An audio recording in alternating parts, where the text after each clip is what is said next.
and welcome to the Raw Review. We are the Dadley Boyz of What Culture. I'm Adam Wilborn, joined by Michael Hamflett and Michael Cedric to review everything that happened on last night's episode of Monday Night Raw. But before we get into it, if you're a fan of this sort of thing, make sure you subscribe to What Culture Wrestling on Apple Podcasts, Spotify, Amazon Music, and YouTube. Where we do daily wrestling podcasts where we not only review Monday Night Raw, but also SmackDown, the show formerly known as NXT 2.0. AW Dynamite, AW Collision pay-per-views, premium live events. We have interviews, roundtable discussions, and a round of the week complete. A quiz, of course, on Wrestle Culture. As I said, though, joined by Hamflett and Sidgwick to review Raw and the final show ahead of Crown Jewel. Another good Raw. I thought I was keen to weird with Crown Jewel. I'm not excited. I wish I wasn't. I also wish it was out of the way. I'm more excited about Survivor Series. It feels like the bigger picture is for that, if not for a couple of big matches at Crown Jewel.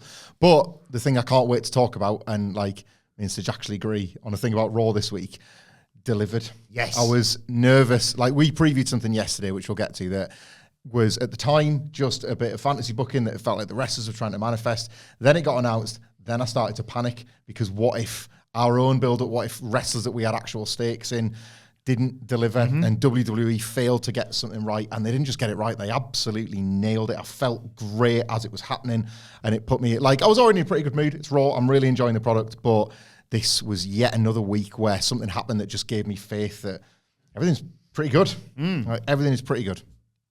Another Raw, which I fundamentally am a bit on, that nonetheless had multiple things on it that I really quite enjoyed. Yeah. Let's dive straight into it. What's going on? Let's dive straight into it then, because the show opens with Rhea Ripley and Dominik Mysterio coming out. They've got JD McDonagh with them, but he's not official. But in terms of Rhea Ripley and Dominik Mysterio, They're in the fucking Judgment Day. And the other side. Ripley talks... Good stuff, this, isn't it? Yeah, On the it is. internet and everything. Ripley talks about Damian Priest shattering Cody's ankle, saying that's just the beginning. Dom's going to take out Ricochet, and JD McDonagh's going to remind Seth Rollins what it's like to be an enemy of the Judgment Day. Ripley says Rollins and Drew basically got a decision to make. Whoever makes the right decision could walk out of Crown Jewel as champion. And she says, speaking of Crown Jewel, the odds are stacked against me, but this is just another opportunity to prove to us all that she's the most dominant woman in the WWE, and Mammy is always on top. Sami Zayn comes out, and you just hear Ripley off mic go, God damn it! He says he's sick of hearing her talk about how Judgment Day holds all the power. He says, I've spent my entire life fighting people like you, people who thought that power was the only thing that mattered. That power meant you could oppress whoever you wanted, but that wasn't my game. My game's rebellion. My game is resistance, he says. I'll fight Judgment Day, even if it's 5-on-1. As long as there's a breath of air in my body, I'll fight all of you. I'll fight all of you until Judgment Day is no more. And Ripley's like, we don't need a numbers game when it comes to you, Sammy. Why don't you have a bare-knuckle fight tonight against Damian Priest and Dom? I barely caught this. He's getting booed out of the building, as always. Dom basically suggests that 3-on-1, let's take him out right now. Buttoned out of the building. Sean Ross Sapp reported not this week, so apparently they've had a button-free week. And he was moved to report that because he got so much grief to say, no, they're pressing a button. And then one fan that was like, well, here's the real noise. And it was like, well, maybe it's both. It's two noises. Yeah, and the fan was like, no, it's not. It's definitely real noise. Shut up, Sean. So he was like, no button this week. Everybody chill out. Ricochet runs down to save Sammy, though, and Judgment Day bail. They sort of attempted to get some cheap shots, but in the end, decided better against it. I really like this. Just want to get it out of the way quickly. It's a bit cake and eat it when on the week that you build into Crown Jewel, of which Sami Zayn is on the card, they're doing a big promo about oppression and about how like it'll fight against oppression and against oppressive, powerful regimes and all that. It's like, see you Saturday, guys. Just to mention it, really. But otherwise, yet another really great week for Sami Zayn, talking about a feud that he's not yet in. I love this quite simple. Sami Zayn is now alone and thinks, well, I'd quite like to be world champion, actually, and is talking his way to getting there. He's not in the feud right now. And to wrap this into his own, I guess, like PTSD from the bloodline into something that he's doing with the Judgment Day, I just thought was very neat as well. Sammy's delivery is really believable. So he's one of those, like, they've got a few baby faces where you can just like get them to just go out there and speak like real human beings while delivering WWE speak, if that makes sense. You can tell it's not quite as tightly scripted when people are given trust. And I think Sami Zayn is one of those. The rebellion He's earned it. Yeah, the rebellion stuff is very cheesy, but then he puts his own spin on it that just about gets that nonsense over. The Cody's the same, gets a lot of like WWE style nonsense over the line. I just like this Sami Zayn at some point he's going to fight for the title character. Feels real. Feels like what he would do. Feels like what top level wrestlers should do more often. I watched Sami Zayn in this promo segment, and my mind drifts to AEW and thinking, like, why can't you give like Moxley this again, or Eddie Kingston this? Like, this is what is wrestling to me. And like, I had similar qualms about the content and the timing of it. Even if there might have been a subtext there, there's still, you can never escape that shadow, ever, in terms of what WWE are going to do this weekend. Nonetheless, the delivery, there was so much conviction to it. And there was just so much of a booming crowd ovation. That one there, yeah, I'll run through fucking that. I will run through that for you, Sammy. Just tell us what to run through and I'll do it. He is so incredible at what he does. Love him. Like this. But love him. Yeah. So then we got the match. Dominik Mysterio, JD McDonagh's there, Rhea Ripley's there, of course, against Ricochet. Non-title. Ricochet dominates early on because he's facing Dominik Mysterio. But JD McDonagh causes a distraction. That allows Dom to take over, taking us into a break. When we come back, Dom's hitting the three amigos. Ricochet ducks the 619, though, and hits a handspring back elbow. Flying crossbody from Ricochet. Lion Salt gets a 2 count. Dom comes back after raking Ricochet's eyes, hits a neck breaker. But Ricochet avoids the frog splash, hits a super kick, goes up top, but both Ripley and JD McDonagh jump on the apron to cause distractions, and that allows Dom to schoolboy him whilst holding the tights and having his feet on the ropes to get the pinfall victory. Post-match, Ricochet super kicks JD McDonagh, hits Dom with a recoil, goes up top, but Ripley pulls her man out of the way.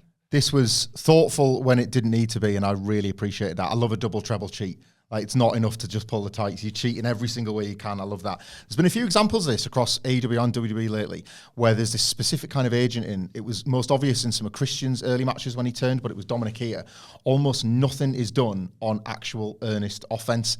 Everything's from a defensive position. Everything's an attempt to kind of cheat first and defend yourself rather than do anything. And that's perfect for a Dominik Mysterio Ricochet match, because Ricochet is the one with the moves. He's the babyface and he can do anything. Dominik is a heel who can do nothing and is especially out of his depth against Ricochet.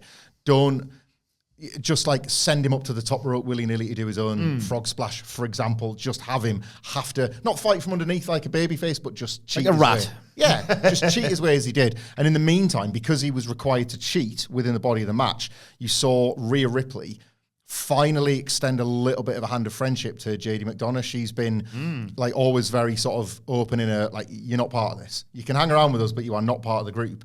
But because the necessity here was like Dominik Mysterio getting the win and JD McDonagh was able to help, they were embracing by the end, and she was glad to have his help. And I just like that this was the match that finally seemed to let like JD McDonagh into the group a little bit more through Rhea. And that was like, again, just like a nice and economic use of all of the little things going on. Consistent with my wider sort of malaise with wrestling in the modern scene, I guess. There's been so many times this year when someone does a convoluted setup to a move and it gets countered, and just with the kind of mood I'm in, I just think, oh, what a dickhead. What are you doing that for? You look like an arsehole, and look, you got easily countered. And if you hadn't have done that, you idiot, then you wouldn't have got the back of your head drop kicked or whatever. Ricochet's handspring elbow in this match was like, well, so defending against that, he's literally ricocheting around the ring, and you don't know where he's going to end up. I thought he was on point. Really good individual performance. And I'm one to bury Dominik Mysterio. This is like, not perfect, but flawless, if that makes any sense. Like, he didn't look lost. He didn't do anything that just looked really transparent and like tepid. And I thought this was a fun little TV match. And of course, we'll be talking a lot more about Dominik Mysterio later on today when we do our NXT preview. I thought we'd do like a round table there. What goes I'm not doing that. What goes wrestling podcast, wherever you get your podcasts from. There's a video package for DIY to reestablish them, because it's been They have wrestled on the main roster together, haven't they? On Triple H's sad Raw. Yeah, I love that. I'm having your best wrestlers, Paul, whether you want them or not. But dead. I botched the other 6 in as many weeks, pretty much. I need the best ones that the people like. They're feuding on my biggest takeover ever. Don't think so. One of them's going to break the neck. See you later, Paul. You two nailed it, wasn't it? When it was like, you could just see, he just said, "Go show me some pictures of NXT It was wrestlers." Hamlet's take. Like, he basically said he didn't watch the product because why would Vince McMahon do that? And it was Hamlet's take, right, let's look at the 8x10s here. And he's gone for the blonde. He's gone for the freak. Is it Lars Sullivan and EC3? He's gone for the muscles. Yeah. He's gone for the blonde and Lacey Evans. Oh, that guy's a freak. I can make some money with that. Actually, you can't because you're past it, Vince. Then there's like, look at those wacky, like, big guys in heavy machinery. Failed in like a month. 4 more. Yeah. More. Your best ones. Don't fob me off with the losers. This was literally like, what, weeks after they said, haven't been doing a very good job for you guys lately. Let's bring some new blood. Some fresh faces and some new blood, and I'll botch them all. We watched that clip we talked about a few days ago as well. Where One man's brilliance. What? One man's genius. What? Despite all that, What? can't do it by myself anymore, that's for sure. What? I could do it without you guys, though. A minute into this guy's mea culpa, and he's like, no, I'm still the best, actually. What an asshole. There was a video package for Raquel Rodriguez, a video package for all the women in that 5-way, I think it is, at Crown Jewel. And then... oh my God. There's a video package establishing, for people who don't know, and if you don't know, why aren't you watching NXT? It's the best show of the week. The Creed brothers, because they were answering Gable and Otis's open challenge. And fair play, Michael Cole really put over Julius and Brutus Creed to establish, you know, what they'd done, not only in NXT, but like in amateur wrestling and stuff like that, and all the records they'd broken and things like that. And they get into it early on. Julius, who Sige has picked as a real future star, and I've got to agree with you. I think he could be the man. He starts off with Chad Gable, nice grappling exchange, and then, because like you say, I was the same. I was a little bit concerned that what are they going to do in terms of, is it just going to be us going, right, here we go, and then it's just not the NXT version of the Creeds we're going to use. And then immediately they do that handoff suplex spot, and the crowd are like, what's this? I've not seen this before. I guess a nice reaction. Otis comes in, though. Look at the bloody size of him. He hits him with a double clothesline. Gable hits a flying double clothesline after tagging in. They suplex the Creeds out of the ring, go to a break. We come back. Gable catches Brutus in a nice ankle lock, but Brutus slips out and hits like a Samoan drop for a 2. Gable hits Brutus with a back suplex. They tag out. Otis does a forward roll and hits both men with a double clothesline. Slams them. Hits Julius with the caterpillar, but there's a kick out at 2. Julius comes back, though, hits a knee strike on Otis, a standing shooting star press. Brutus follows with a standing moonsault, and I'm like, there's the boys. Gable breaks up the cover. Brutus tries some clothesline on Otis, but he just no-sells them, hits like a world's strongest slam. 1-2. Julius breaks up the cover by hitting a 450 splash off the top. Oh, my God. And Gable then hits the pile with a moonsault. Oh, my God. I've completely forgot to mention. I meant to mention this on our preview yesterday because I was gonna say, what about Ivy Nile? But I completely forgot. And then she factored in because Ivy Nile jumps on the apron. Maxine Dupree pulls her off. Tozawa tries to get involved, so Ivy Nile hits him with a German suplex. Oh my God! And literally, oh my God! I'm watching this in bed this morning, and I see Julius go underneath Otis, and I was like, "Oh, he's gonna do it! He's gonna do it!" And he does. He gets Otis on his shoulders. Brutus hits the Brutus ball off the top. It looks insane. Oh, my God. 1, 2, 3. The Creed brothers win, and they all shake hands afterwards. Oh, my God. Perfect. No notes. I was... Like, I'm not one really to cry over wrestling, but I could have welled up watching our boys come through in the way they did. There was even a bit of Diamond Mine lore about the whole thing. It's like, look what they've come through. Roddy Strong over there watching. We did it, guys. That other guy looks like a Jack Simon Pegg, doesn't he? Have I said that before? Some real deep podcast lore. The new YouTube subscribers. You know. Yeah. Perfect. Absolutely perfect. Yeah, from the video package that kind of didn't oversell what you were going to get and thus potentially lead to a bit of disappointment. Just an impeccably agented presentation of like NXT debuting stars in a way that we've probably never really had before, save for the odd rule-proven exceptions. The gorgeous little grappling exchange with Julius and Chad Gable probably would have been enough. Like, you're watching, right, like, these two can go, and then say if you had, like, one, like, power exchange between Brutus and Otis, you would have got the picture of what these two offer. And I think loads of other versions of WWE would have given you just that, and then a defeat, and then eventually you're going to see them win. But this just wasn't going to be one of those nights. And it was, like, with every little step the match took where you thought, they're going to win. They're going to actually win this. It just got more and more exciting. Cedric nailed it yesterday. The trick with this debut was always going to be, like, to get that, like, feeling to bubble under and then, like, escalate and explode at the right point. It wasn't to see the wow stuff straight away. So they gave this, like, just the right amount of time. Yeah. They put Alpha Academy in charge as the veteran figures on this show, to the point where the Creed brothers weren't just there to show the stuff. They already had to, like, fight from underneath, which is what you should get from an NXT act, because you're supposed to see the journey, you're supposed to live it with them. We know they've won tag belts and they've kind of dominated in NXT, but to this mass audience, you kind of want to feel like you're back at the start. This was measured perfectly to feel like they're just back at the start, but they can go. They're a serious threat right out the gate. And the fact that we've moved to, like, the Doomsday Brutus Ball as a finisher after the way they used it in that cage match was exactly the right move. That is a main roster ready winning the tag belts finisher from day one. Imagine the kick out in like 3 years. It's going to be wild. Otis the perfect guy, a big guy, so you get this, like, incredible feat of strength, but, like, not the biggest guy. Just a showing on night one. Yeah. Well, they can do this to anybody then. Like, one day it might be Braun Strowman and Ricochet, and then it's like, well, can they do it to Braun? Possibly.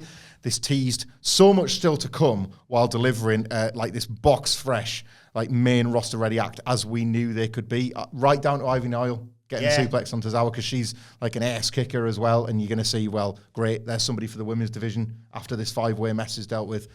Like, flawless stuff. Adored it. I absolutely loved this. I thought it was tremendous, and I love as well how they didn't quite empty the tank. You didn't see that real, like, fired up intensity. We are going to just survive this match from the Creeds, because that will come later at WrestleMania, hopefully. This escalated brilliantly. It's just a stunning showcase without emptying the clip. Like, you got the sense that these were just absolutely unbelievably intense jock meatheads with just an unreal amount of strength, like an incredible level of athleticism. Like, look at these total hybrid athletes. And I'm trying to... I don't want to be too hyperbolic, but I love recency bias. I've said this quite often. I'm not saying these guys yet are anywhere near the level of a Danielson or a Tanahashi, but they are, despite working a different style, like a kind of a similar breed of performer, where it's like, I don't think I'd be able to trust or, in fact, believe anyone who said they didn't like this act. Yeah. There's something so universal to this sort of, just this overwhelming thrill and joy of a pro wrestling stripe that they can just elicit. I honestly think it's impossible to not fall in love with this act, let alone just not like them. Like, a universal appeal, a debut that was pitched perfectly in terms of a showcase, the bold, necessary victory, the idea, and this is crucial, that, like, you cannot do this all of the time, every week, sometimes a couple of times per episode. Yes, and I'm the first to say it, trust me, Triple H's WWE episodic TV can get a bit boring, but it's boring for a purpose. It's truly a little bit boring for a purpose.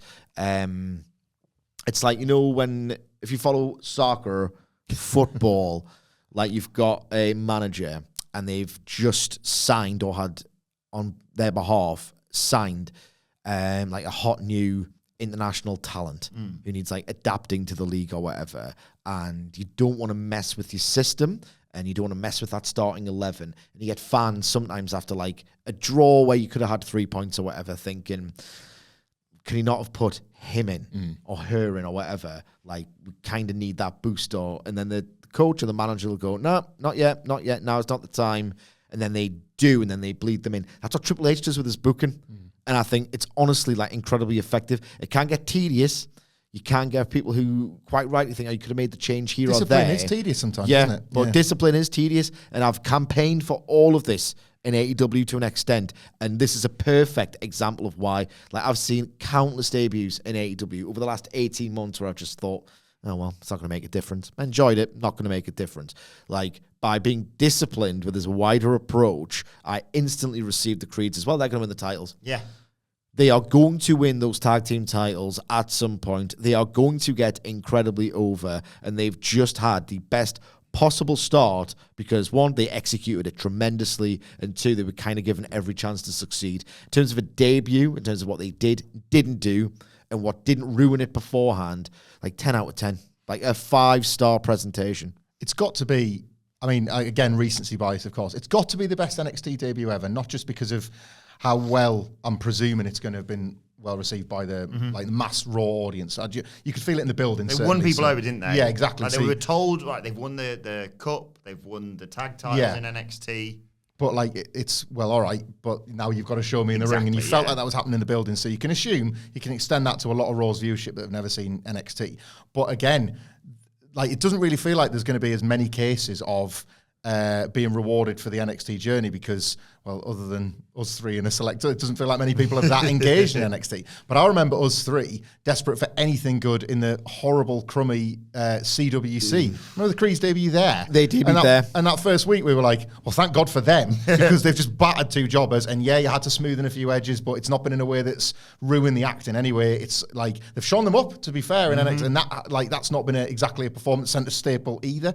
So again, I don't know if this is with someone like a Tiffany Stratton as well, and there's select others. I don't know if this Triple H Shawn Michaels synergy is what this NXT to main roster process needed, like all along. I don't know what it is. Is it just as obvious as Vince McMahon hated Triple H's guys and vice versa, and you were never going to get some synergy between those two? But I welcome more debuts if they're going to be like this, because clearly, well, of course, one side should know what the other's doing because you're supposed to be servicing your own company. It was preposterous that it failed as often as it did. So this is how it should have worked all along. Just to expand on that, I'll give my own take rather. This is like, first of all, it's NIL or nil. Yeah. Proof of concept. Yeah. This is just how it should be. Athletes, man. Yeah. Kick-ass athletes. Secondly, I think this worked not just because Vince had nothing to do with it, as far as I'm aware. That is obviously key. I think also, like, I've watched the Creed's first televised match. It feels like I've invested in them on the ground floor, and I've watched them evolve. I was a bit scared on week 3, 4, where they kind of maybe... I inferred that they got told, calm down. Ease up, lads. It's ease up, lads. It's awesome, but it's also reckless, and he can't really do that. And then I thought, that's a shame. Then they've sort of changed that energy, refined, polished, all the rest of it. I've seen the Creed's first match, but I have not seen their best match, and their best match will probably happen about 3-5. I reckon in the case of Julius in particular, 10 or 15 years' time, right? In the old system, never worked for like Pac, Sami Zayn, Shinsuke, Aleister Black, Ricochet, Gargano, Ciampa, because you'd seen pretty much their best match. And then, all right, welcome to the main roster. Didn't feel like a jump or a debut, and it was just all flawed. This will work. The fabled NXT to main roster promotion, that heavily ironic word, will work if you've seen their first match, and you can just really get in. Tables, ladders, and scares as well tonight. And I get, like, that's kind of inspired because a massive audience, like WWE's second biggest audience, has seen them, and there's a good chance that we're like, they look great. Let's see them in their sort of their home turf in a TLC match, of a match that like helps lesser talented wrestlers have their big night. That's really nicely done as a send-off for the Creeds on NXT as well. So I would expect, I don't know if they're going to bring all the talent in the world. Like, I don't think they're going to bring an audience with them, but it's a noble failure if they don't, because they've created a stage here with which to like drag a few viewers over. So Finn Balor's backstage with Damian Priest. There's a knock at the door. Someone says trick or treat, and it's the New Day dressed as the Judgment Day. Kofi Kingston's candy basket is mini Money in the Bank briefcase. They get sent out. Finn takes the candy off Xavier, although Woods does stop to briefly flirt with Rhea Ripley, who's just shown up with Dom and JD McDonagh. Balor's like, you all right, Dom? He's not happy about what happened out there. Priest said, well, yeah, Ricochet would have paid dearly if all of the Judgment Day was out there. And Rick was like, no, long game. We need to take care of business tonight. And he's like, well, I've got a lot to take care of myself. I've got a match with Cody Rhodes at Crown Jewel, and I might cash in. It could be Rollins, McIntyre, Roman Reigns, or LA Knight having the shortest world title reign ever, basically. And he said, I thought we weren't supposed to have leaders. Why are you bossing everyone about? Why have you put me in a match tonight? And she's like, no, I've booked you in a match because you're the punishment of Judgment Day. Huh? See what they did there? Yeah. And they all kind of get back on the same page. Tonight's about the Judgment Day. They're going to show the world. JD McDonagh joins in the celebration. There's a little look from Damian Priest, but he's worming his way in slowly. I just really enjoy the intrigue around Priest cashing. Genuinely, I do. Yeah. I don't know.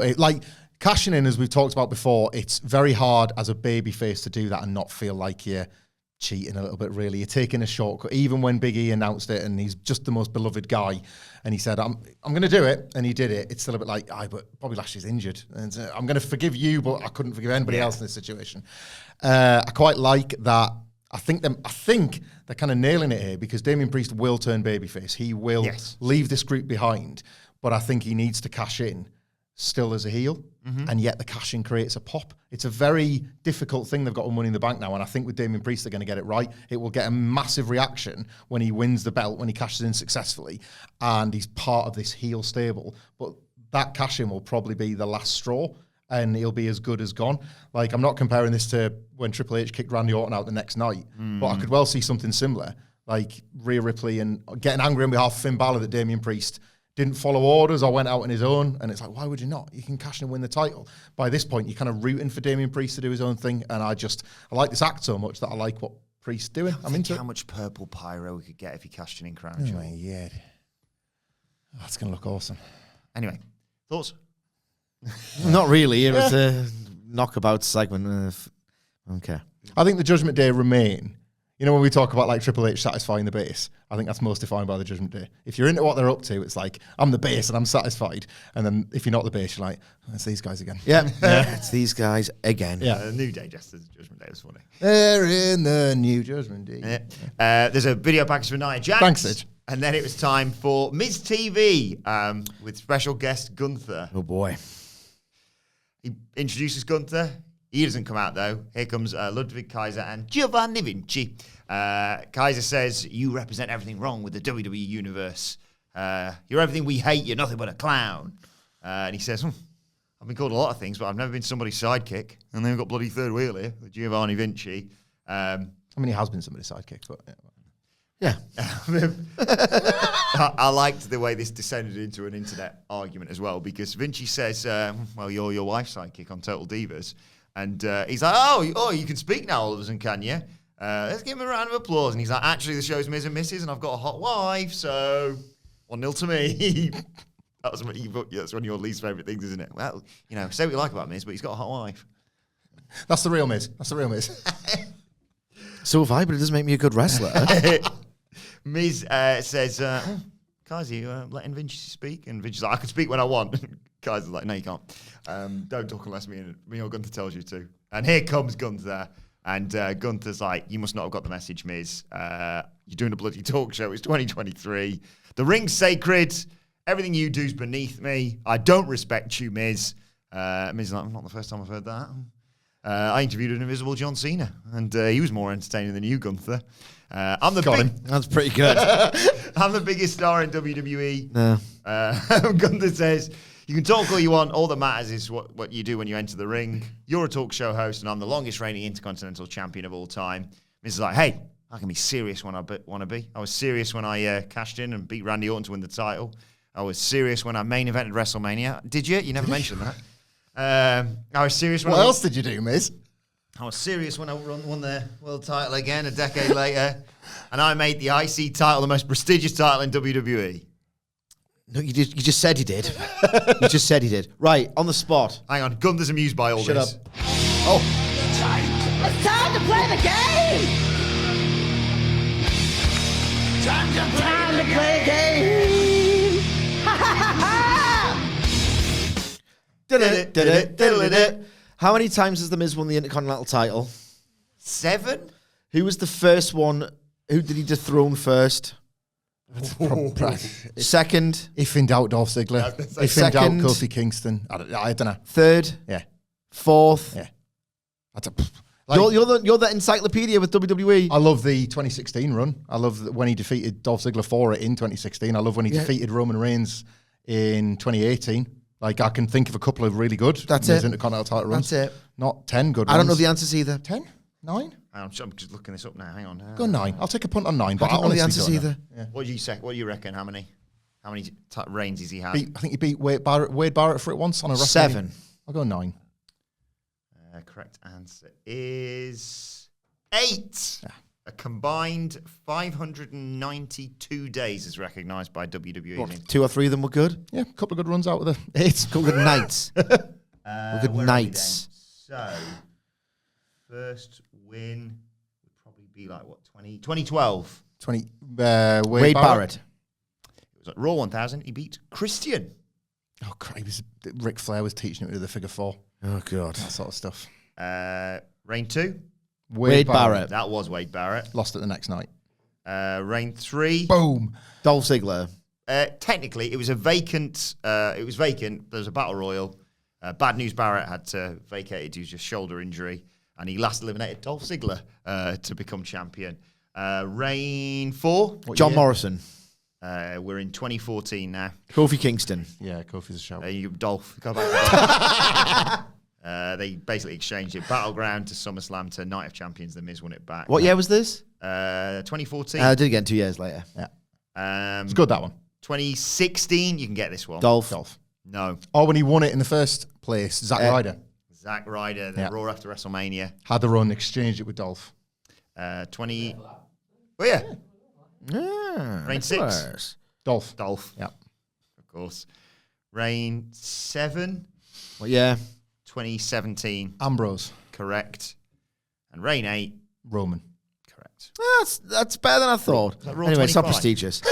Yeah, Raw 25, because he won it in Brooklyn, and then he turned up in the Manhattan Center because the people inside were pretty pissed off. So good that people were like, bet you wish you were here. No. Yeah. Hamlet would have liked just to what you just looked at that neon thing, Ico Pro, neon stage, I'd have had Ico a great hour, then I'd have jetted across to the Barclays Centre once the Undertaker rocked up. I've got what I need out of this. Getting on the subway. Raw 30 bear. Raw 30 was good. What a show. Anyway, Gunther says, Miz, you're a great sports entertainer, and Kaiser smashes a pumpkin. Oh, careful, lad. It's like when Retribution smashed the same window twice. Because not only was it a pumpkin, it was a pumpkin with Miz's logo on it. Some poor bastard in the back's been working all day on that. Or they just took one of the WWE ones and turned it upside down. Like it yeah. Gunther mocks him. Miz attacks Kaiser and Vinci. Gunther drops Miz, says, you're not in my league. Miz attacks Gunther, but he's held back. Gunther just boots him, and Miz bails. And I thought, are you meant to be a babyface here? A lot of people are going to hate this, and I get why. But the real process truster is here to tell you why this might be good. The Miz is not turning babyface, but I think he's going to be a situational one against Gunther in which he's going to get his arse handed to him. The match is going to surprise people. Well, no, it shouldn't surprise you because it's Gunther, but it's going to surprise people because it's The Miz, ultimately. I think people sometimes forget that in order to build these incredible reigns, there has to be matches that are feuds, mini programs that on the surface don't look all that appealing. But Gunther is the reason he's done what all of those champions, including The Miz, 8 times said that they were going to do, which was restore the prestige of this title. He showed and didn't tell. Yeah, he's done this over and over and over again. I don't agree with the point you're about to make, by the way. There's matches against friggin' Madcap Moss and Braun Strowman that nobody was that arsed about because it's like, well, this is the banana skin, and then Gunther made them great, and he just built this title reign. The Miz, problem with The Miz is that he switches this sort of thing on and off when he's like supposed to be intense, and you can't buy it because he is a clown like 99% of the time, and then there's this 1% where he asks, "No, take me seriously, actually." And it's Remember Talking Smack promo?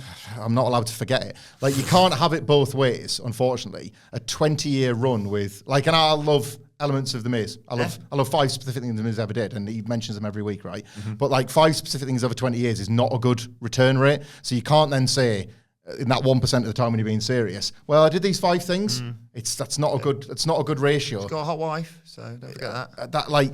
Whatever. This match will be great. No, it won't. It will. This match is going to be great. I was going to say I'll have a good breeze bet on you, but like we'll need like there's no like sort of independent adjudicator on whether this is great or not, other than one of us just backing down and being like, yeah, it was rubbish. Oh yeah, it was great. I got blinded by the fact I can't decide what I want more. Like I don't know whether I want because there's 4-way next week, obviously, isn't there? Miz, Ricochet, Bronson Reed, and Ivar. Oh my God. And I can't decide whether I want Ivar to win and face Gunther right now, or Ivar to get screwed out of it, or just, have it at 1 and then Bronson Reed takes him out, and then you get Ivar, Bronson Reed, and then Ivar versus Gunther down the road. And Miz, I want Ivar every fucking week, basically. Miz might not get the match because based on how he's been booked thus far under Triple H, it's like, you're going to be my clown, mate. Yeah. Like that last week with the camera. To get in the match. The camera ignoring him. That was funny. That was really funny, right? So, like, Triple H might do all this and then not even give the match.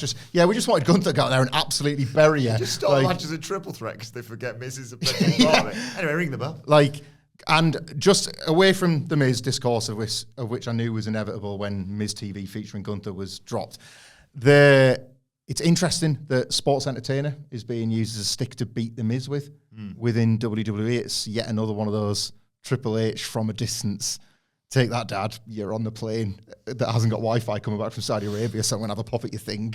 Like, he does this a bit, doesn't he? Yeah. Especially because sports entertainment's goated right now. Well, exactly, yeah. It's the leading genre in this business. So I thought that was quite interesting, I suppose, and I just think this Gunther Miz match is going to be great. I don't know what you're so worried about. We'll see. We will see. Bryan Danielson. Well, first of all, this was a bit of a change, a bit of a departure for The Miz in this promo, because usually he goes to his championship and accomplishments section of his Wikipedia page to tell his promos. This time he went through his professional wrestling career. So it's like segmented into decades or whatever, right? And that was like the autobiography as opposed to the titles he's won. So that's a change. Well done, Miz. Well done, well done, well done. Bryan Danielson. Trained by the Miz, of course. I fucking hate you so much. You're such a... While we're speaking about successful NXT call-ups. Bryan Danielson. Rookie Bryan Danielson. You've taken it too far. Bryan Danielson once said that he really wanted to test himself in pro wrestling, and he just dreamed up the idea of doing like a 3-hour match just to see if he could ever do it. No promoter ever said he can do it. I'd love to watch it. Then again, I watched the 80-minute... Is it Austin Aries? Yeah. And I was like, no, I don't think even Danielson can't. Just a 3-hour wrestling match. If it was, Austin Aries was good, very good. The Martin Scorsese WrestleMania weekend show, one match is Danielson. That's not bad. Yeah. Joey Janela's Martin Scorsese. Yeah. He said that he wanted to do that to be the ultimate test of what a professional wrestler can do, because the whole idea is you are meant to engage the audience, peak and trough with the crowd response, keep them engaged, like don't look at your phone, like lock them in a spell. He said, if I can do that for 3 hours, it would prove that I'm as good as people say or I think I am. Gunther, credibly selling for the Miz's offense and strikes, is a bigger test of someone's wrestling ability than a 3-hour match. How will you do it? How on earth is he going to do that convincingly? Like basically, the Miz. What if he doesn't? By the way, remember when Bobby Lashley didn't? It was really entertaining. He just bulldozed through him. But I think the whole, I thought you fed heads loved story. Because if you look at the story beats here, they are clearly telling you that the Miz is going to take himself seriously for this one night. Yeah, and basically, he's going to try. The Miz try. I'd like to see him try. Like, he's going to have to enter the very best individual performance of his life. Like, The Miz has on occasion done a 15 to 17 minute WWE style match really well. Like, he has. Like, the Rollins one from 2018 after WrestleMania. The triple threat at Mania, the Ziggler stuff. He can do the WWE style really quite well on select occasions. Like, as he said, the return rate for how long he's been in this company is pitiful. Yeah. But he's shown himself capable of doing that style of match really quite well about 5 times. A Gunther match, different gravy. Like, he's going to have to, chop him and hurt him, and Gunther's going to have to sell for this. The it kicks. I think that's going to be really fun. Gunther's going to no-sell hit kicks. That's the thing, he's going to no-sell it, but then, Hamlet, again, you like stories, I'm going to explain what the story's going to be. Gunther is going to, like, go, tepid offense, and, like, get kicks. And get kicks and go, oh, Yeah. what's that? Yeah. What's that? And, like, swat him away like a fly, okay? And then that's going to cause something in a wrestling match called like a fire up. Yeah, Miz is going to dig deep, and we've never seen it before, and he's going to try really hard. Yeah, but he's going to suck at it because he's the Miz. That's the story, brother. Like, Yeah, no, the story, brother, is that he's going to have to kick Gunther really, really hard and convincingly and snug and stiff and come agonizingly close and get that near fall, and then at the end, Gunther's better. But that's not going to be good because it's the Miz and he sucks. I think the Miz is going to make a babyface out of a low blow spot. I think he's going to do one thing where, oh God, that's how he's going to get him, and you're like, I don't believe this, but it's really, really entertaining to watch him. Yeah, I think hope so. I think they're going to get him. Like, I've absolutely, maybe this is. So you think he's going to do like a bit of? He's 1, 2, 3 Miz. Like, he's my scumbag adjacent. Something along those lines. Like he's not like a fire up. Oh, sure, hope not. There's this one moment. I'd like to see him try.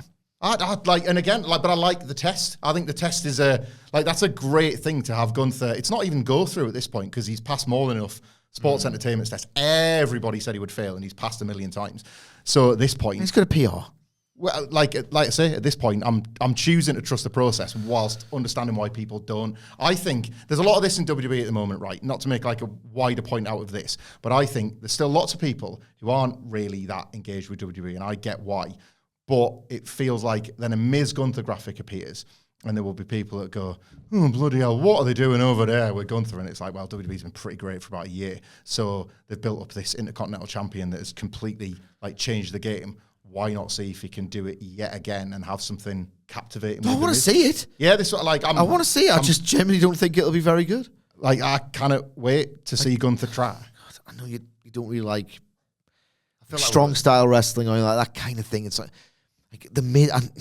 You're conditioned to not see how bad the Miz is because he's the king of soft style, and you like soft style. I certainly do like. But like, he's gonna suck in this match if they do it a certain way. I think they're gonna nail it. I think they are going to nail it. Like the two of them and whoever agency, I think they'll nail it. I just hope he doesn't try Gunther match. Oh no, yeah, he's not rocking up like Elia. It's not going to be like that BT Sports brawl. I'd be like, he went to punch him, threw the other guy out the ring. The verbiage of the promo was like, no, I'm going to take it seriously. So I'm telling you, this is the way it's going to go. I think it's. You don't think they're going to subvert it? I think they'll subvert it a little bit, but I also think it's pretty funny when Miz tries to fire up and then gets his ass handed to him. I don't want to laugh at Gunther. It's going to have to sell. It's a wrestling match. We've hit upon something there because it's like, I want to laugh a little bit at Gunther. He's in the Fed now. A bit of everything. No, I don't want. I want Gunther, Cody, like Bianca Belair at WrestleMania. I want things to compel me to watch this. I don't want to have Schadenfreude with Gunther. I don't. I don't mean Schadenfreude. I mean, I want to see him be able to do everything. I want to see him smash the Miz, and then like 1 week he can, like on a celebration, he can be having a normal drink. Like see him being Gunther. You get loads of Gunther, and you can have a little bit more. We'll move on. Two different people who sometimes shag. I feel like we're just not talking about Ivar enough. So when can we get back to Ivar and Gunther? That's going to be incredible. It's teased or alluded to on this Raw. It's a four-way. It's a four-way next to the Miz. It's going to be the Miz. Of course. Yeah, the Miz is entered a four-way. So we're talking about a match that might not even happen. This might be one big extended bit where Triple H is like, going to beat you again, Mike. Yeah. Ricochet brings you, then Bronson, and then Ivar. I'm not going to do this long verbal thing for the Miz not to win. It's called telegraphing. Probably not. But it is the Miz. Anyway, moving on. DIY, we're in action next against Kaiser and Vinci. Gargano and Ciampa matching gear. Thoughts? Look nice, but kind of what we... After all these years, we're on the same page. That was the symbolism if you've missed it. What we thought, you could feel it in the entrance and you were going to feel it through the match, kind of what we talked about yesterday, especially if the Creeds went on first. Right? Those are the ones I'm into. Good for you guys. The best you're going to get is a hair ruffle here, and I feel the same on the matching gear. Nice one, lads. Well, it was DIY. I bet that it made like a year ago. No. It was DIY double dominance to start.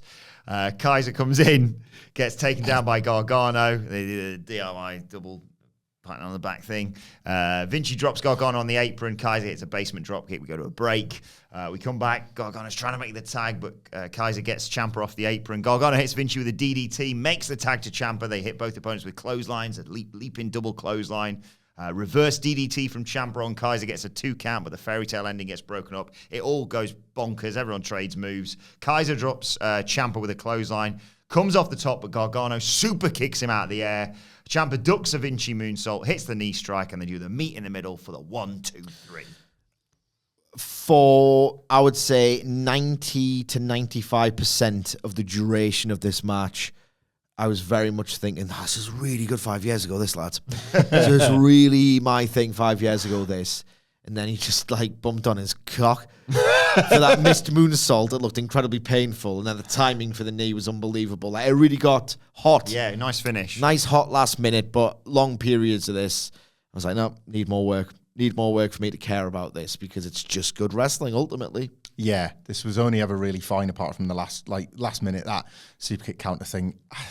They're not over yet, and that's all right because it is just yet. Like, there is, as weird as it is to say, considering what we know of DIY and Ciampa and Gargano, there's time to get these over. You can just build them. Like, we were bored of Bronson Reed, and then they kind of got him over to a Gunther level in 4 big wins. He just looked really entertaining for a month. Look at Ivar. Sorry, I keep going on about it, but look at Ivar. But yeah, like, there is plenty of time for DIY just to have good matches, and maybe those good matches will get great, and then maybe they'll feel like contenders. But I think it's a longer road than even Triple H probably realizes. Shinsuke Nakamura's in his red foggy bit backstage. He talks about poking a lion. This is what a brave man does. He challenges someone to take him on, basically. He's waiting. I saw people suggesting it could be Depunka. Survivor Series who answers the challenge. Randy Orton's probably more. Tease, isn't it? Yeah. Randy Orton. Well, yeah, and then Akira Tozawa.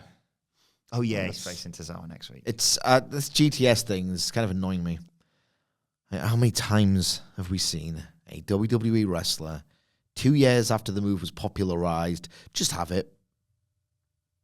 Yeah. Like millions. Look at Seth Rollins and Kenny Omega, for f***'s sake. It's just what they do. Be funny if, like, Seth Rollins threw an elbow drop and it was fucking shit. And everybody was like, latest punk tease. That's the latest punk tease.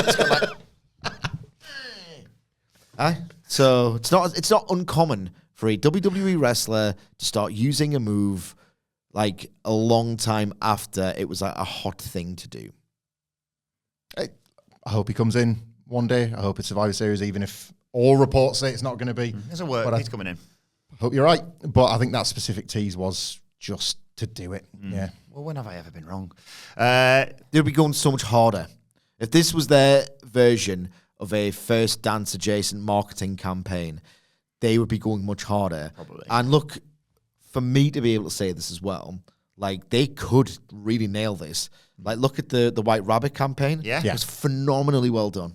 Like, really, really well done. Like, they've got it in them to do a version of this.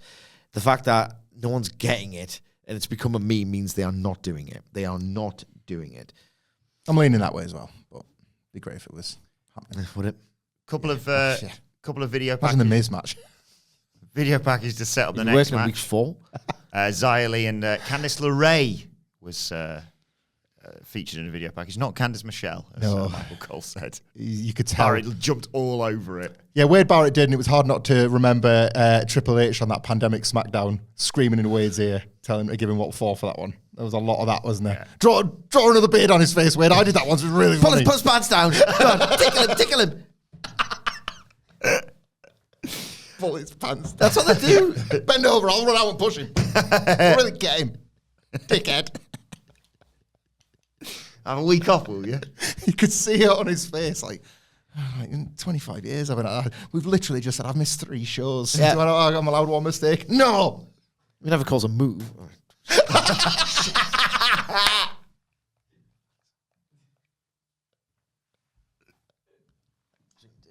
It's like that. It was a very brief match. Draw a beard.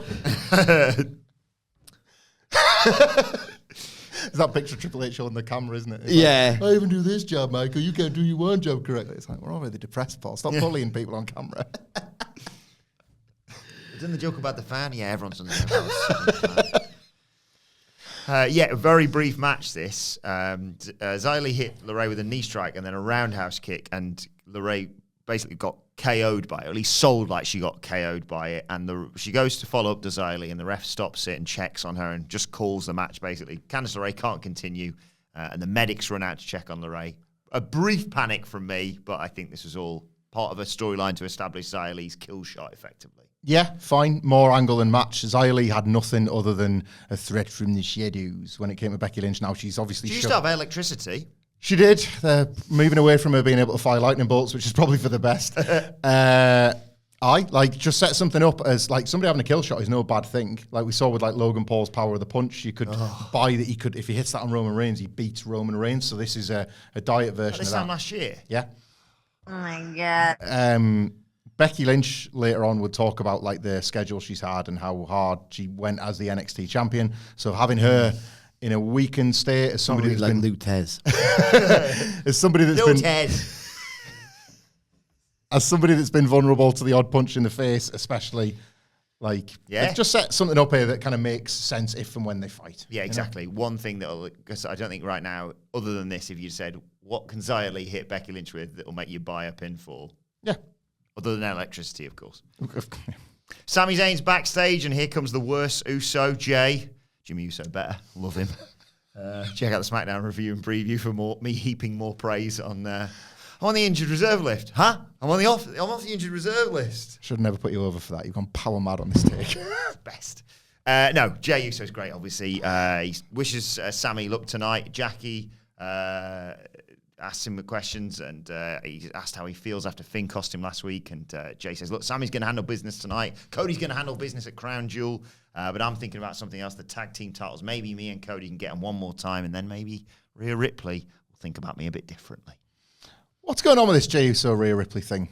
It was a meme, wasn't it? Like, that sort of has taken a bit of life in the storyline. There was a bit where, I think it was last week, he jumped Dominik in the aisle and just gave her a little, like, see that? Yeah, there was, like, people that had videoed in the arena where he was stopping midway through running to, like, have a chat with her in the aisle, which I think is, like, a nice little detail.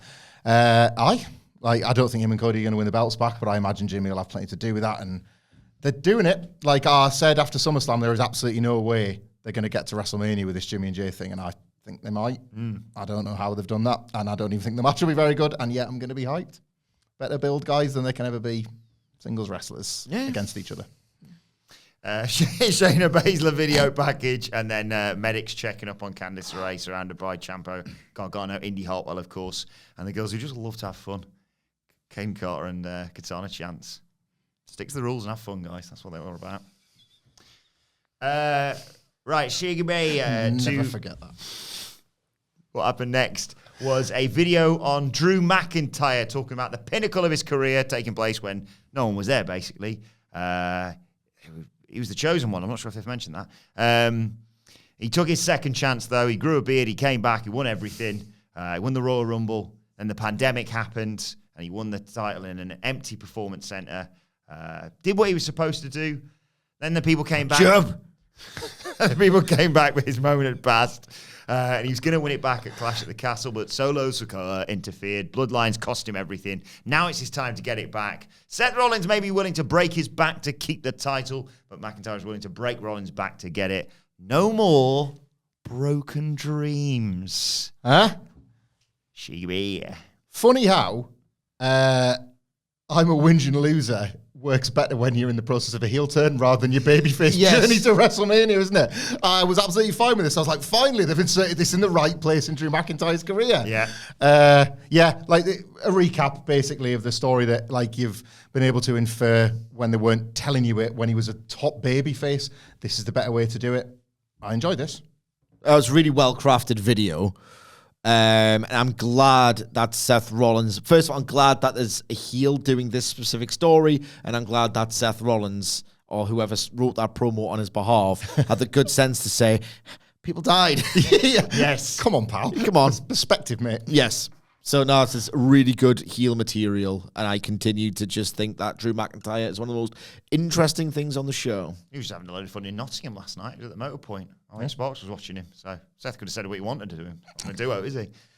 So we start, gets her video package, and then it's time for Seth Rollins.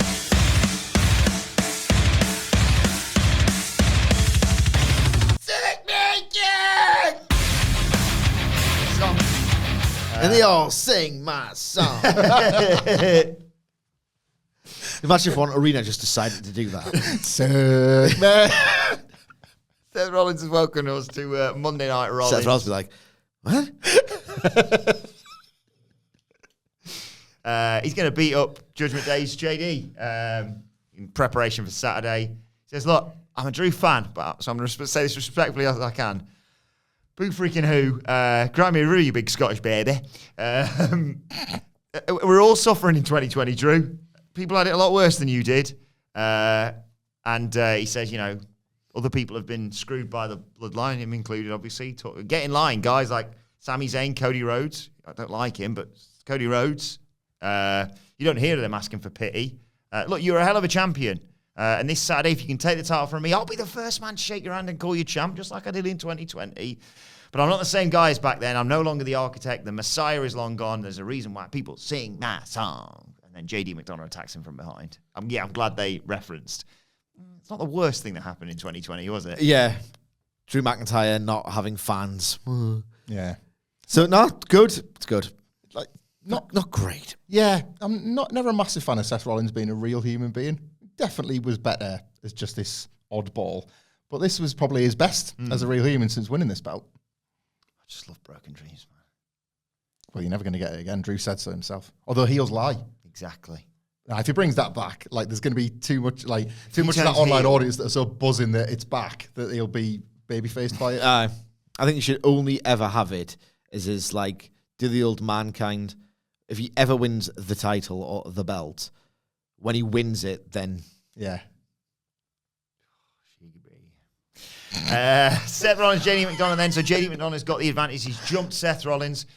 The bell rings and he runs straight into a boot in the face. Seth Rollins batters him around ringside.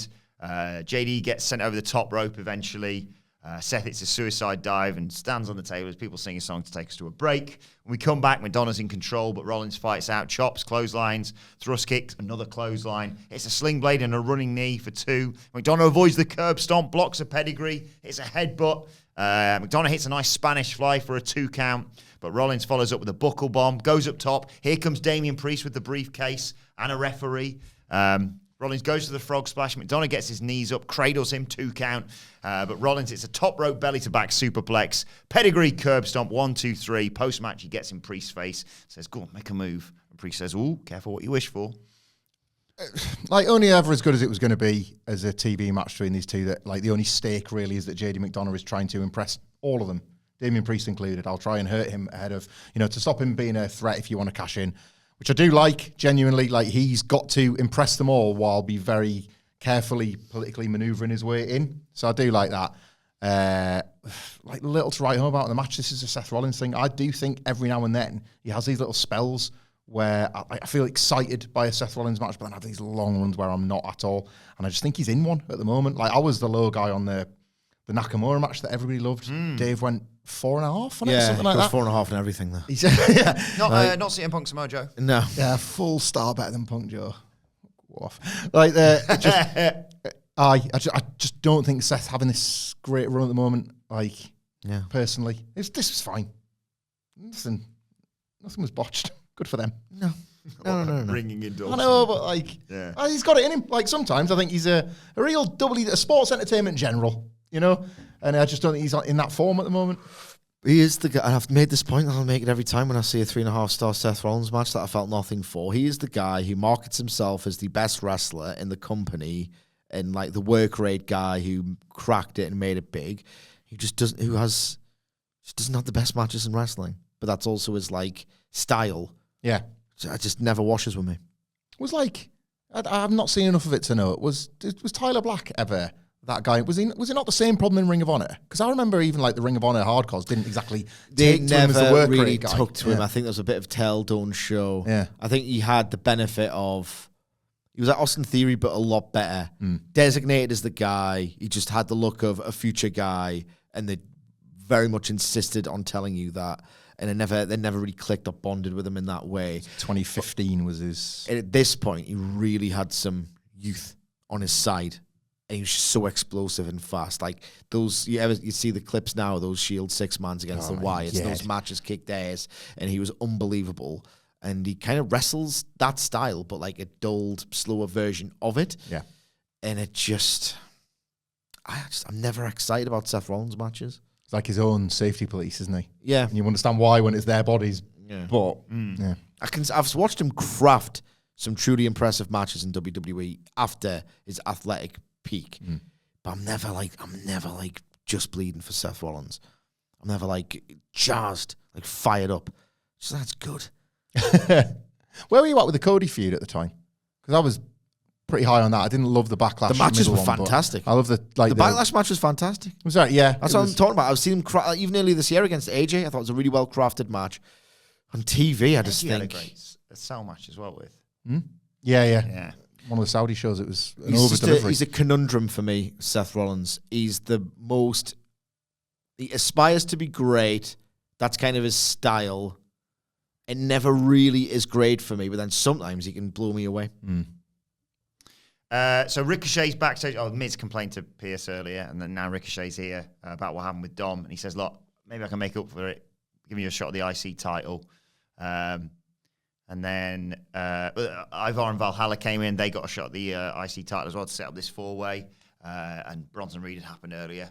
But I want to talk about the outfit that Chelsea Green and Piper Niven came in wearing, Bret Hart and Jim Neidhart. And I thought, well, I don't know what Michael Hamflett thinks about this. Oh my God. Like, I love Natalia being negged for being Jim Neidhart's daughter. Like, the gallows humour of Jim Neidhart on a table. It's kind of goated.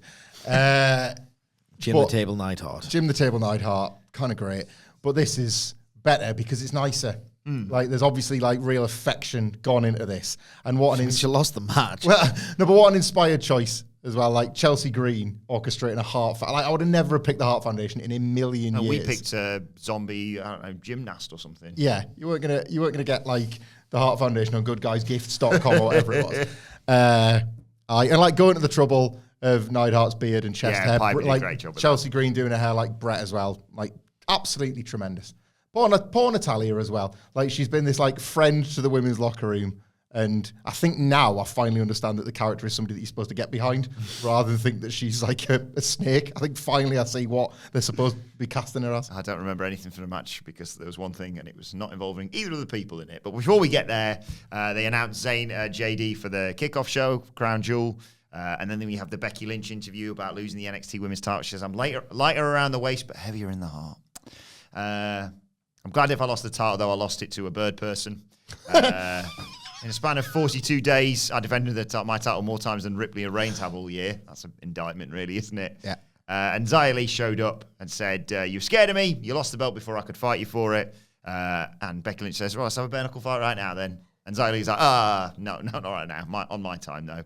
And Lynch, quite right, is like, she's been wanting to fight me 3 weeks and now doesn't want to. Yeah. Like decent babyface heel stuff. I'm curious as to what Becky Lynch and Xia Li will do. Got a lot of faith in Becky Lynch these days. It'll be fine. Then it was time for the trickle street fight. Bret Hart versus Natalia. Natalia's a bunny, basically. And Chelsea Green, I'm a sadist, takes the sunglasses off, goes to a kid. Bollocks you. Really great. Really good. So the match starts. Natalia gets cream pie to start. Chelsea Green. It's a cream pie thrown in the face. That's the right terminology, isn't it? Chelsea Green leaves the ring to get her partner, not Piper Niven, Ken Dostick, that is. Natalia grabs it from her, twats her with it. It's just got my time to shine. That's good. Natalia gets it with a trash can lid. Laid across the table. Green goes to senton off the barricade, but Natalia moves. Green goes through the table. Natty comes back, forces Green to bob for apples, and then she goes to put Piper in a sharpshooter. Green comes over. She goes to put both of them in the sharpshooter, but Green kicks Natty not only into the post, but a skeleton. And then Chelsea Green. Fucking child, mate. Chelsea Green goes to clear the table that's right the commentators, and she takes off one pumpkin, and she takes off another pumpkin, and she puts it back. She takes off another pumpkin. She goes, wait a second, what's under that pumpkin? And she takes off a pumpkin, and there's Nikki Cross as the head of the table. Yep. The head off Heart Attack. And she's motionless, unblinking. She's just there. And Austin Theory doing commentary on SmackDown. That's who she went as at Halloween. I will say, Chelsea Green being so shocked, she dropped the pumpkin onto her own head and sold for it. Yep. Pop in the Wilborn household. Oh, I'd love pumpkin on head spots, but no problem with this when Yeah, you put it over. Yeah, you said in the when we talked about Collision, you said what was it? The finisher from Sheeda better with a pumpkin on her head. Absolutely, yeah. Always funny. It is pumpkin on the head is always funny. Green. Anyway, they go back in the ring. Green pulls out a bag and you're like, thumbtacks? No, candy corn. It's soft. Yeah, you pour it on the ring. I've just seen it. There's a power bomb off the top onto it. There's a sharpshooter. Niven tries to interfere, but she gets pied in the face, and Natalya knocks her off the apron, but Green has recovered and hits Natalya with the unprettier for the 1, 2, 3. It's time to play the game! Time to play a game! Ha ha ha ha! Maybe not strictly the correct use of the button, but did it. What would be an actually good sweet to bump on? We talked about the candy cane board on the Collision review. I've got one even better. Go on. Gobstoppers. Yeah. Imagine the giant ones, yeah. Because they're like that big, and they've got that kind of like how do you describe, like the cracks? Yeah. Aye. What would, a little sort of... Like spikes. Yeah. Little cracks and spikes on them. And like if one does break under the force of a body dropping on it. I think it wouldn't. They got no give. You wouldn't want to bump on marbles, would you? No. Any kind of like those chewing gums you get in the 20p turning machines, like those loads of them. Oh my God. Just as effective. Let us know in the comments. I said... no, I want to know. Because I want them to get it fucking right for once. Who's going to bump on Haribo?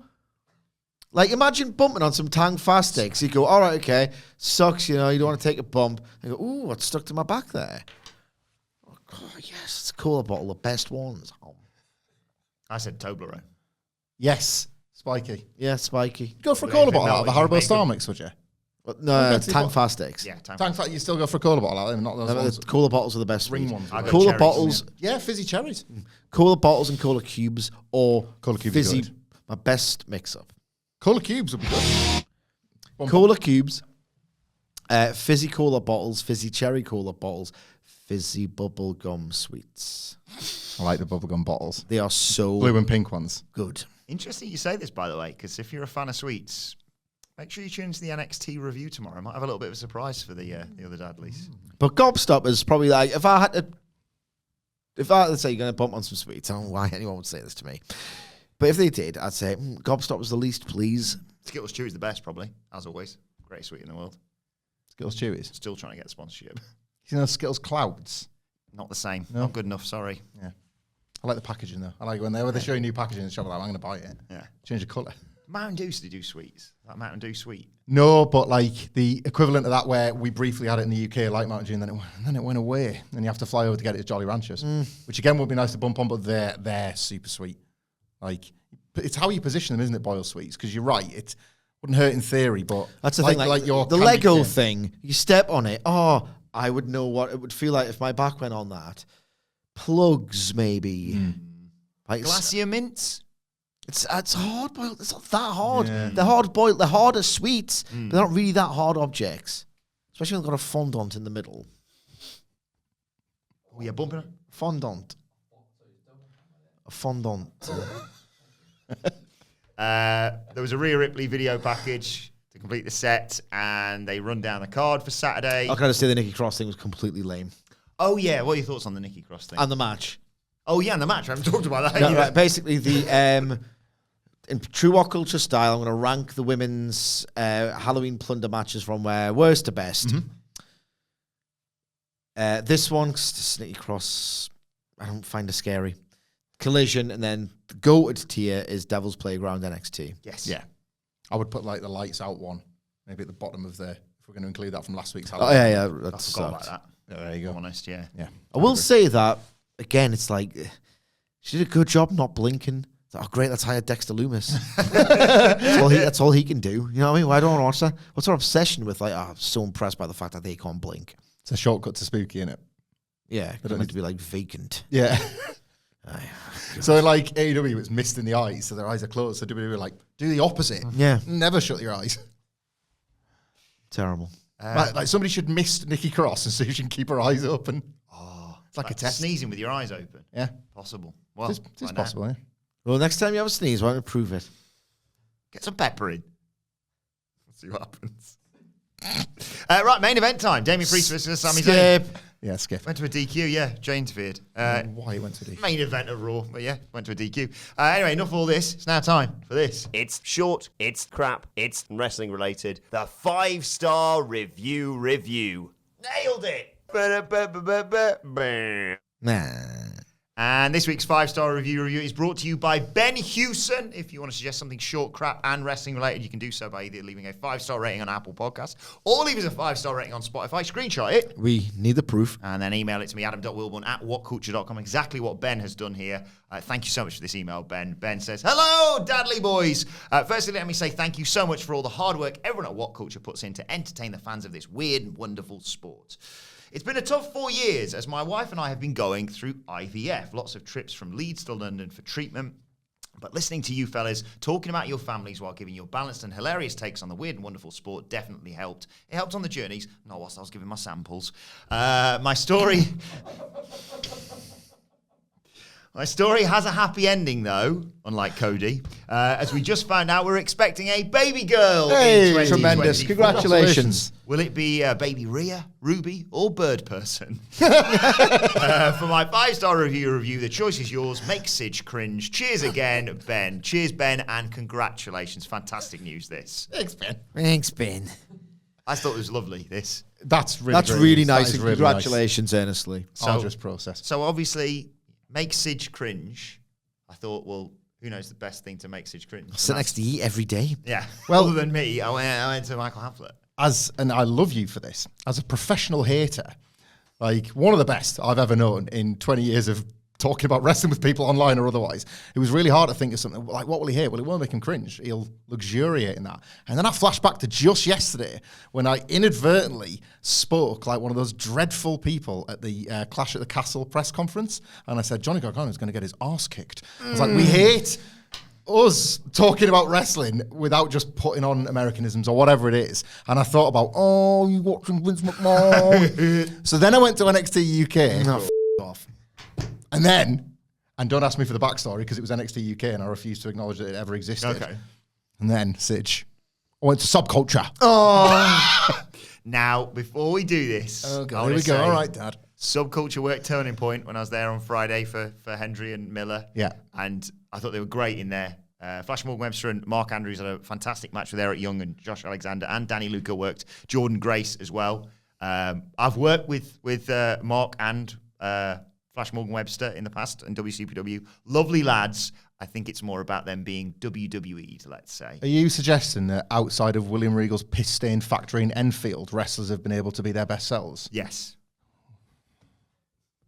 So I've got a couple of the establishing videos to introduce you to Subculture. Subculture. By the way, I know there's a Welsh influence, but I'm not going to be doing that voice. Obviously, I'm going to be doing the NXT Vince McMahon voice. Being a mod. Got him already. Being a mod. You know what that reminds me of, right, before we begin? Yeah. Former Newcastle United footballer Joey Barton. Ugh. That dude. Bad dude.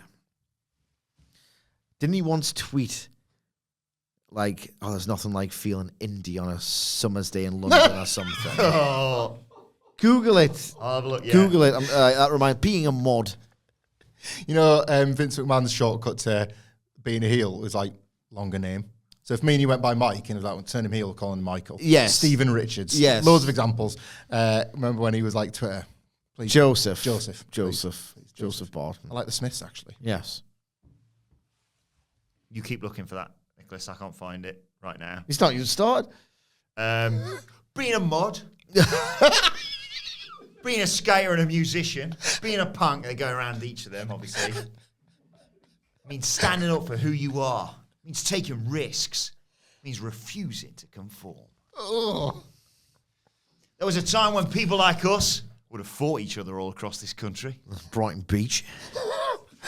before this company killed the entire scene. Right. Mark Andrews, he's on his skateboard around the skate park doing all the ollies and that. Flips his skateboard over. Says start from the bottom, fight to the top. So. But when it comes to the squared circle, our passion, dedication, and loyalty means we are a perfect fit. Another sign. Takes no genius to be a conformist. So. What? These are the kind of pubes who, when Elon Musk called it X, were like, yeah, that's right. Yeah, that's right. That's right. British X. strange. That's the coolest letter, isn't it? I've had mushy peas before. X is the coolest letter. So, best social media app, best football week, Yeah. best degeneration, best everything. Best xylophone. Best rated. Ooh. Definite nipple. So here are call, whoever you are and wherever you're from, join us because we may have grown out of different subcultures, but now we are the subculture. I fist bump like all cool. Definitionally, they are not subculture. No. They are subcultures. Yeah. And even then, it's like I think they've misinterpreted the meaning of that word. To be on the underground, you've got to work for the market leader. Like, I'm a professional hater. I'm a professional hater, as Michael Hamflet explained a few minutes ago. I hate a lot of things. I get, like, cringe and ick at certain things. Like, I don't think... Again, I'm going to be the YouTube guy. I don't think there's anything worse. There are genuinely few things that just get me more than, like, when people think they're edgy and they're cool and they're the ones who have the take. I hate people who are they think that they're the ones who just have the ultimate takedown of, that point by that demonstrably brain stem dead quid on Twitter who has like the worst take you've ever heard in your fucking life. Break eye contact with me at some point, please. Yeah, sorry. And then someone... You're wrong for this reason. Fire that tweet off. Somebody needed to say it. Somebody need to say it. I'm right, you're wrong. It's like, obviously, they're courting attention because they've got a humiliation fetish. Now, read the quotes, we'd probably jack it. And it's the idea that people think, like, I know the right way. It's not the way you think. That's subculture. I hate it so much, man. You liked it, Andrews. Let me hear me out. I really like Flash Williams and Mark Andrews in that Takeover Blackpool 2, I think it was. You've just Googled it. It was in the ladder match. I was trying to remember which one it was. What was the attendance? What was the critical reception? Just off the top of your fucking head.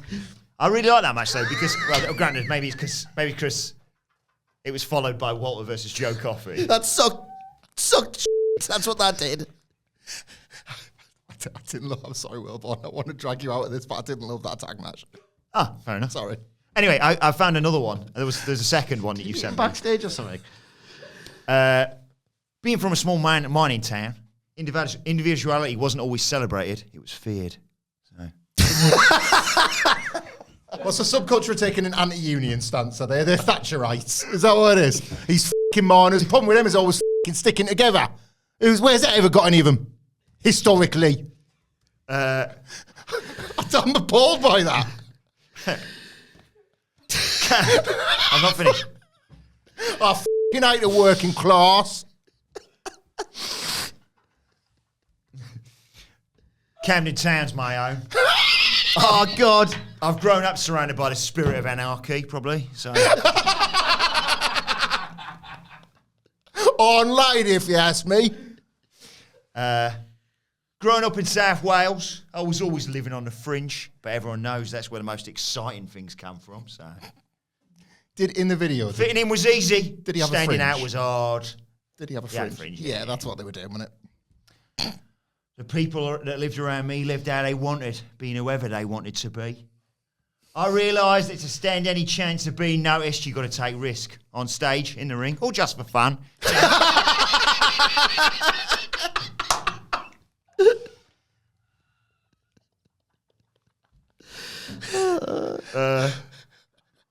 Mod subculture, that you're about to see where this is going, taught me... What did mod subculture teach him? How to ride a scooter. Mod subculture taught me to jump through anyone. So, the next one.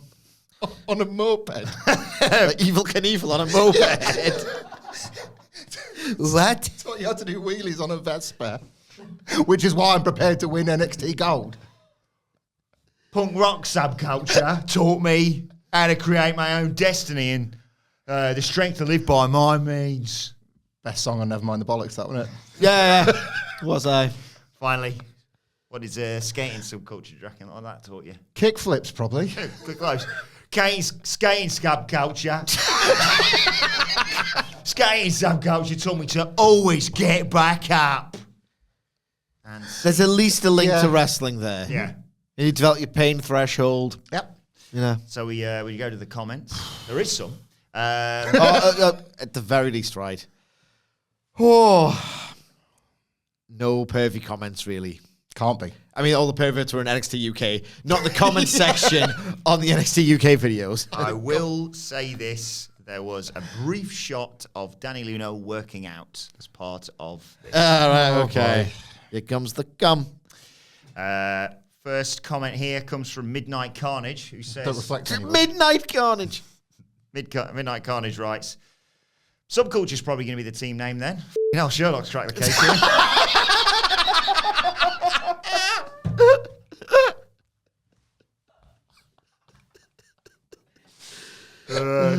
King Lex. King Lex.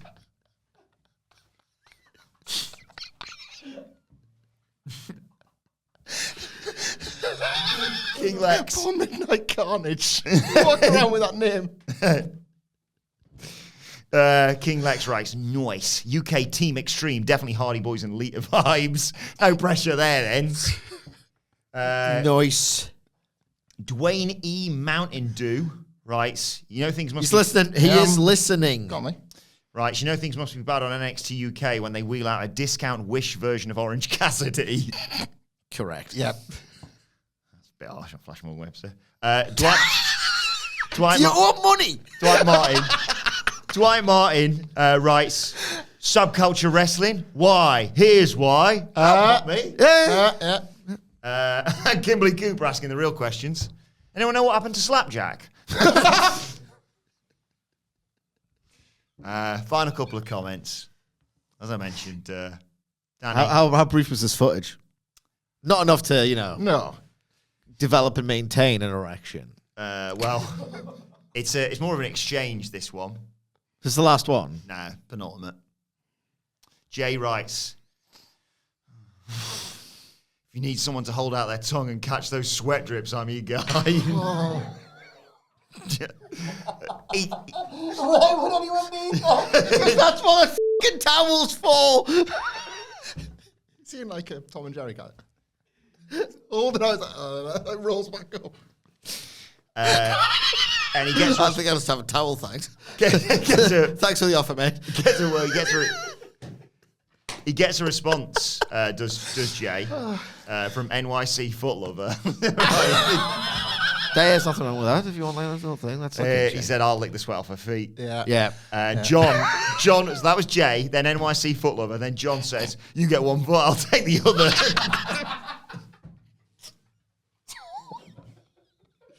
The deal's been made in the comment section. I forgot about this bit.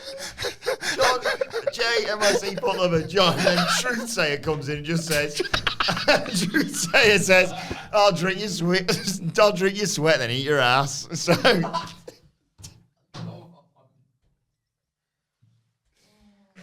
final comment comes from XLJ. Who just writes, oh, please just fart on me. So, yeah, congratulations on We're not a kink. We're not a your kink. baby girl, Ben. We're not a kink shaming podcast. No. We're a pervert shaming podcast. Where are we? Oh, yeah, main event. Where are we? Because I don't think it's a Raw review anymore. Skip means skip. Follow me at M. Sidgwick. Well, I want to talk about what happened afterwards, because the big schmoz, as always, Judgment Day, Zayn, Jay. Cody Rhodes runs out to make the save, though. Zayn and Jay take out Balor and Dom with dives. Rhodes sets up the announce table, but Priest gets saved by JD McDonagh. Truth sayer. I'm back. Zayn hits McDonagh with a haluva kick, though, after he's got Priest out of there. Hands him to Rhodes. Crossroads on the table. Doesn't break. Great. Zayn's fired up. Crowd are wanting another one, so Rhodes does it again. And then after that, McDonagh's bounced off the table, and Rhodes grabs a mic and says, Priest, this is my story. I get knocked down, I get back up. What's your story? You're not the leader. You got the briefcase, you're on the cusp of greatness, but you won't cash in because you're a walk behind her. You've done it to Finn, Ripley, even Dominik Mysterio. I'm back on my path, and this Saturday, my path goes straight through you, Damian Priest. It's the dusty one. It's the View Never Changes, another classic. Like, this was, again, like bookended with the Sammy and the Cody ones. A lot of this stuff in the wrong hands is nightmarish, but like Cody just gets this stuff over. Like his reference, we take the piss out of how often he uses Dusty Rhodes, but he's just too earnest and good at it, and the crowd go nuts for it. So like you can't argue with the reaction. I was so like, DQ in the main event, and then this. I was like, oh, cool, ready for Crown Jewel. That's one of his many skills. Yeah, brilliant promo from Cody Rhodes. Sid, what do you think? I really liked. I like the double crossroads on the announce table. Just like such an easy thing. Like probably the plan all along was to just do it twice, but like.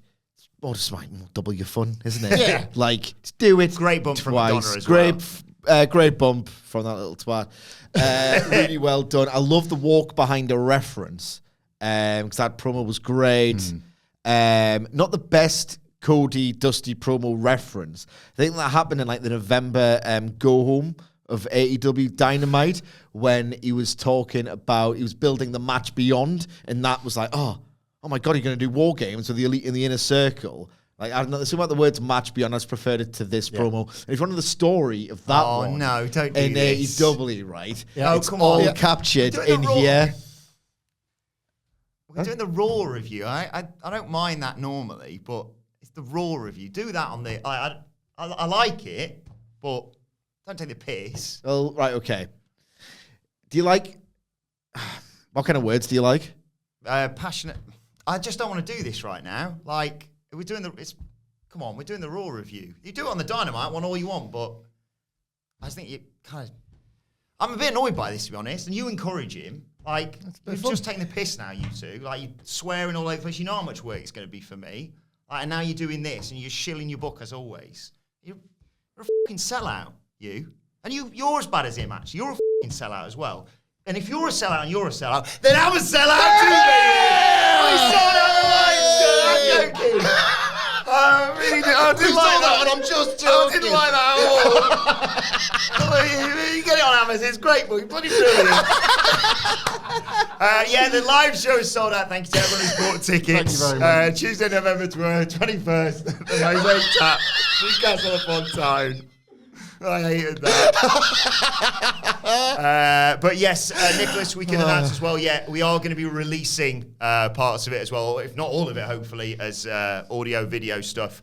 So if you can't make it because you're, in another country or whatever, it is going to be coming out eventually. If you live in the world. Yeah. If you're reading Sidgwick's book somewhere else in the world. Yeah, but can't wait for that. Tuesday, November 21st at the Mosaic Tap. Sold out. I can't believe that. Already. Thank you. Not even November yet. Thank you. Yeah. Oh, right. I've been worried about that all bloody show. Right. Breezes through that 5-star review. Yeah. Let us know your thoughts on everything we've discussed in the comment section below or on X at What Culture WWE. Watch, they can follow all three of us. You can follow Michael Hamflet at Michael Hamflet. You can follow Michael Sidgwick at M. Sidgwick. You can follow me at Adam Wilson. Follow our brilliant producer, Adam Nicholas, at It's Adam Nicholas. And make sure you subscribe to What Culture Wrestling, wherever you get your podcasts from, for daily wrestling podcasts. We'll be back a little bit later on today to preview Night 2 of Halloween. Anyway, this has See you been later, sold guys. This has been sold out. Every ticket sold. This has been the Raw review. We've been the Dadley Boyz. You've been you. Thanks for watching. See you later.